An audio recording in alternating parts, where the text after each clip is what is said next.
అయినా ఎంత కాస్ట్లీగా దీన్ని నిర్మించారో అంత పరిమితమైనటువంటి గదులు. అది కేవలం అప్పట్లో సీఎంఓ లేకపోతే ఆయన నివాసం కోసం అనేటువంటి ప్లాన్తో కాబట్టి టూరిజం కింద చేశారు అన్ని. కానీ దాన్ని ఇప్పుడు ఎట్లా తీసుకొని వచ్చేటువంటి ఛాన్స్ ఉంది? దాన్ని తీసుకురావాలంటే ఉన్నటువంటి సవాళ్ళు ఏంటి? వాటిని అధిగమించేదానికి ప్రభుత్వం ఆలోచనలు ఏంటి? శ్రీహరి, రుషికొండ ప్యాలెస్కి సంబంధించి ఈరోజు డిప్యూటీ సీఎం పవన్ కళ్యాణ్ వెళ్ళటంతో అది మరోసారి వార్తల్లో చర్చనీయాంశంగా మారింది. ఇందులో 3 ప్రధానమైన అంశాలు ఉన్నాయి శ్రీహరి. ఒకటి, గత ప్రభుత్వం యాజ్ పర్ రూల్స్ అంటే గవర్నమెంట్ అడ్మినిస్ట్రేషన్లో ముఖ్యంగా సెక్రటేరియట్ బిజినెస్ రూల్స్లో ఏంటంటే ఫండ్స్ ఎలకేషన్కి సంబంధించి ఒక ప్రాపర్ ప్రొసీజర్ అనేది ఉంటుంది. ఆ ప్రాపర్ ప్రొసీజర్ ప్రకారం ఈ ఫండ్స్ ఎలకేట్ కాలేదనేది నెంబర్ 1.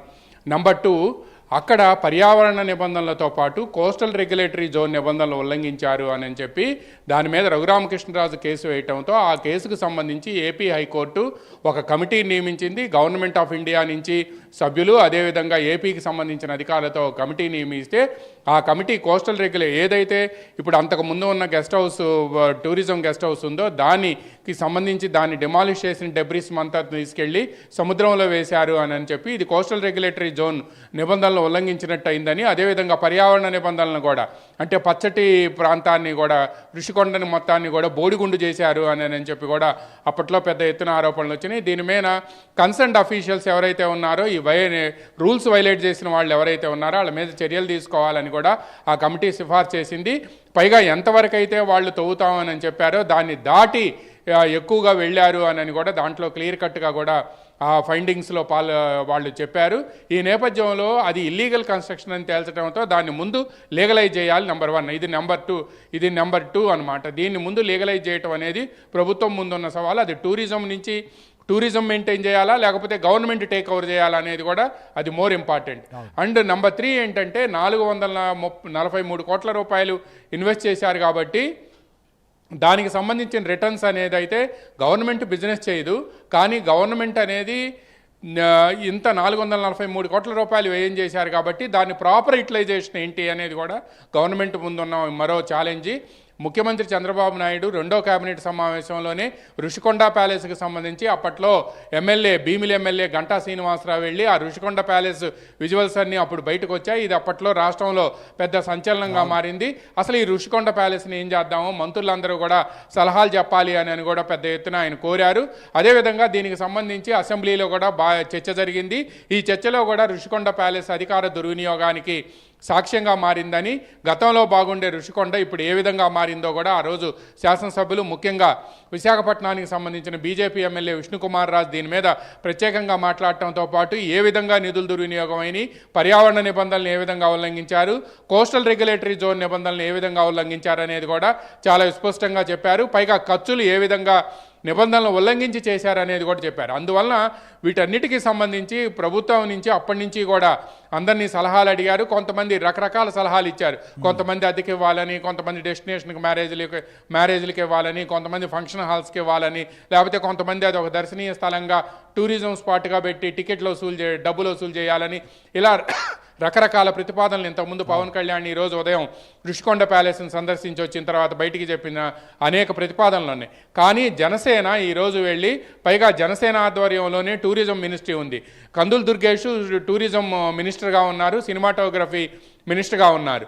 అందువలన జనసేన వైపు నుంచే ఒక ప్రపోజల్ని తయారు చేసి దీన్ని ఏ విధంగా లీగలైజ్ చేయాలి, ముందు లీగలైజ్ చేయాలి. ఇల్లీగల్గా ఉన్న ఈ కన్స్ట్రక్షన్ని లీగలైజ్గా చేయాలంటే ఏం చేయాలి, తర్వాత ఎవరైతే నిబంధనలు ఉల్లంఘించి ఈ కన్స్ట్రక్షన్ చేశారో ఆ కమిటీ ఏదైతే ఆంధ్రప్రదేశ్ హైకోర్టు నియమించిందో కేంద్ర ప్రభుత్వ అధికారులతోనూ రాష్ట్ర ప్రభుత్వ అధికారులతో, ఆ కమిటీ రికమెండేషన్స్ మేరకు ఎవరి మీద చర్యలు తీసుకోవాలి. నెంబర్ 2. నెంబర్ 3, ఎవరైతే సెక్రటేరియట్ బిజినెస్ రూల్స్కు వ్యతిరేకంగా ఫండ్స్ అలొకేషన్ చేశారో దానికి ఏం చేయాలి. ఈ 3 పరిష్కరించిన తర్వాత ఈ గెస్ట్ హౌస్ని ఏం చేయాలి, ఋషికొండ ప్యాలెస్ని ఏం చేయాలి అనే దాని మీద ప్రభుత్వం ఒక నిర్ణయానికి వచ్చే అవకాశం ఉంది. ఈ ఋషికొండ ప్యాలెస్ని ఏం చేయాలనే దాని మీద వచ్చే నెల 4వ తేదీ అంటే సెప్టెంబర్ 4వ తేదీన కేబినెట్ సమావేశం ఉంది. ముఖ్యమంత్రి చంద్రబాబు నాయుడు కూడా ఈ నెల 2వ తేదీ ఉదయం మాత్రమే ఆయన మళ్ళీ విజయవాడ రాగలరు. ఆయన ఈరోజు సాయంత్రం బెంగళూరు వెళ్తున్నారు, రేపు కుప్పంలో ఉంటారు, ఎల్లుండి హైదరాబాద్లో ఉంటారు, సోమవారం రాజంపేట వెళ్తున్నారు. ఆయన సోమవారం రాత్రికి కానీ మళ్ళా అమరావతికి చేరుకునే అవకాశం లేదు. మంగళవారం ఆయన వచ్చిన తర్వాత కానీ లేకపోతే 4వ తేదీ కేబినెట్ సమావేశంలో కానీ డిప్యూటీ సీఎం పవన్ కళ్యాణ్ వెళ్ళి తాను గమనించిన అంశాలు జనసేన వైపు నుంచి మేము ఏం రికమెండేషన్ చేస్తున్నాం అనేది కేబినెట్లో చెప్పే అవకాశం ఉంది అని భావిస్తున్నారు. ముందు ఈ 3 అంశాలను కూడా కేబినెట్ దృష్టికి అయితే పవన్ కళ్యాణ్ తీసుకొస్తామన్నారు. అదే సీఎం గారితో కూడా చర్చించిన తర్వాత ముందుకెళ్తామనే మాట చెప్పారు. అయితే ఆయన పరిశీలించినప్పుడు మనకి ఇంతకుముందు శాసనసభ్యులు సుందరపు విజయ్ కుమార్ మాట్లాడుతూ కూడా కొన్ని పెచ్చులుడు ఉన్నాయి, అసలు కొన్ని డోర్లకి ఊడిపోయినటువంటి పరిస్థితి, అక్కడ పరిస్థితులు చూస్తుంటే ఇంకా చాలా ప్రాబ్లమ్స్ కనిపిస్తున్నాయి అన్నారు. ఈ పరిస్థితి ఎందుకు వచ్చింది? కొన్ని కోట్ల రూపాయలు ఖర్చు పెట్టారు, కొన్ని ఫొటోస్ అప్పుడు వీడియోస్ చూస్తే ఒక ప్యాలెస్ మహల్స్ కనిపించాయి మనకు, కానీ ఆ క్వాలిటీ కూడా లేదా. సో ఆ క్వాలిటీ ఎలాంటి పరిస్థితి ఉంది, లేకపోతే ఏమేమి అక్కడ దెబ్బతిన్నాయి, ఏవి బాగున్నాయి, ఏవి బాగలేవు అనేటువంటి దాన్ని కూడా చెక్ చేయాల్సినటువంటి అవసరం ఉంది కదా. ఎస్, మీరన్నది 100% కరెక్ట్ శ్రీహరి.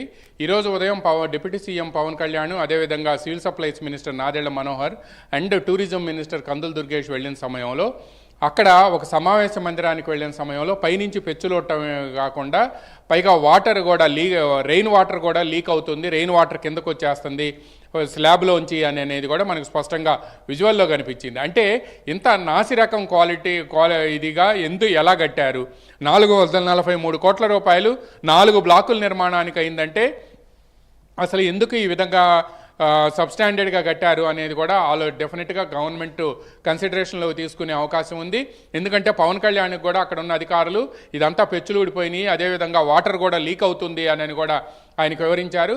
కొత్త బిల్డింగ్ కావడంతో వాటర్ లీక్ అయింది అని అంటే దాన్ని ఎవరు నమ్మరు. ఎందుకంటే 2014 నుంచి 2019 మధ్యలో సెక్రటేరియట్కి సంబంధించి అక్కడ ఎల్ఎన్టీ సెక్రటేరియట్ నిర్మిస్తే సెక్రటేరియట్ ఎల్ఎన్టీ అనేది గవర్నమెంట్ ఆఫ్ భారతదేశంలో ఒక ప్రెస్టీజియస్ కన్స్ట్రక్షన్ కంపెనీ. ఆ కంపెనీ సెక్రటేరియట్లో కొద్దిగా లీక్ అయింది అని చెప్పి, ఏదైతే బయట వాల్స్ ఉన్నాయో ఆ వాల్స్ నుంచి కొంత లీకేజ్ వచ్చిందని చెప్పి ఆనాడు వైసీపీ సోషల్ మీడియాతో పాటు వైసీపీ మీడియా గగ్గోలు పెట్టింది. కేవలం 4 బ్లాకులు సెక్రటేరియట్ అయితే అసెంబ్లీ లెజిస్లేటివ్ కౌన్సిల్తో కలుపుకొని 6 బ్లాకులు ఉంటాయి. కానీ ఋషికొండలో 4 బ్లాకులు నిర్మిస్తే ఒక బ్లాక్ కాన్ఫరెన్స్ హాల్లో అప్పుడే పెచ్చులూడిపోయి లీక్ అవుతుంది అని అంటే ఎందుకు ఇలా జరిగింది అనేది కూడా గవర్నమెంట్ కన్సిడరేషన్లో తీసుకొని దీని మీద కూడా ఎంక్వైరీ చేసే అవకాశం ఉంది. ఆ రోజు ఎవరైతే దగ్గరుండి నిర్మాణాలు చేశారో వాళ్ళ మీద మాత్రం డెఫినెట్గా వేటుపడే అవకాశం ఉంది. ఎందుకంటే government of India, Andhra Pradesh government సంయుక్తంగా కమిటీ నిర్మించి ఆ కమిటీ నియమించి ఆ కమిటీ రికమెండేషన్స్ ఉన్నాయో, ఏది CRZ నిబంధనలను ఉల్లంఘించడం కానీ, కోస్టల్ రెగ్యులేటరీ జోన్ నిబంధనలను ఉల్లంఘించడం కానీ, అదేవిధంగా పర్యావరణ నిబంధనలు ఎన్విరాన్మెంటల్ రూల్స్ను కూడా వైలేట్ చేశారు అనేది కూడా ప్రధానమైన అభియోగంగా ఉంది. ఇది నిజమేను అని చెప్పి కూడా ఆ కమిటీ నిర్ధారించింది. అందువలన హైకోర్టు నియమించిన కమిటీ కాబట్టి ఎవరి మీద యాక్షన్ తీసుకుంటున్నారు అనేది చెప్పాల్సిన రెస్పాన్సిబిలిటీ ఆంధ్రప్రదేశ్ గవర్నమెంట్కి ఉంటుంది. అందువలన గవర్నమెంట్ ఏం చేస్తుంది, ముందు రెగ్యులరైజ్ చేయాలి, అంటే దాన్ని ఇల్లీగల్ కన్స్ట్రక్షన్ని లీగలైజ్ చేయాలి. చేసిన తర్వాత మాత్రమే వీళ్ళు దీన్ని ఏం చేయాలి అనేది నిర్ణయించే అవకాశం ఉంది. అదేవిధంగా ఈ సబ్స్టాండర్డ్ కన్స్ట్రక్షన్ అని ఉంది అని ఏదైతే ఎలిగేషన్స్ వస్తున్నాయో దాని మీద కూడా డెఫినెట్గా ఎంక్వైరీకి ఆర్డర్స్ ఇచ్చే అవకాశం ఉంది. ముఖ్యమంత్రి చంద్రబాబు నాయుడు కూడా ఈ విధంగా ప్రజల ధనం దుర్వినియోగం కావటం అనేది దుర్మార్గమైన అంశం. రాజులు లేకపోతే రాజ్యాలు అదేవిధంగా వాళ్ళ ప్యాలెస్లు భవనాలు ఉన్నాయి అనేది మనం హిస్టరీలో చదువుకుంటాం. కానీ ఈ సమయంలో ఆ రోజు అసెంబ్లీలో జరిగిన చర్చలో చెప్పారు 5 లక్షల రూపాయల కమౌట్ ఒకటి తీసుకొచ్చారని, బాత్ టబ్ 15 లక్షల రూపాయలని, 25 లక్షలు 30 లక్షలు అని చెప్పారు.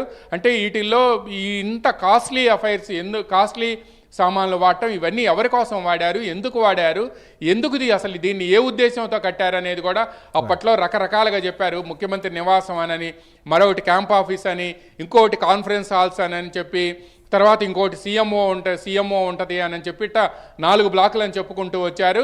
చివరికి ఒకరోజు మంత్రి బొత్స సత్యనారాయణ ముఖ్యమంత్రి అక్కడే ఉంటారు, రాజధాని అక్కడే వెళ్ళబోతుంది అని ఆయన చెప్పుకుంటూ వచ్చారు. ఎగ్జిక్యూటివ్ క్యాపిటల్ వైజాగ్గా నిర్ణయించాం కాబట్టి అక్కడే ముఖ్యమంత్రి ఋషికొండలో ఉంటారు అని కూడా ఆనాటి మంత్రులు కొంతమంది చెప్పారు. అంటే ఈ నేపథ్యంలోనే అధికార దుర్వినియోగం ఏ విధంగా జరిగిందనేది కూడా డెఫినెట్గా రేపు 4వ తేదీన జరగబోయే సమావేశంలో పవన్ కళ్యాణ్ దీన్ని తప్పనిసరిగా ప్రస్తావిస్తారు.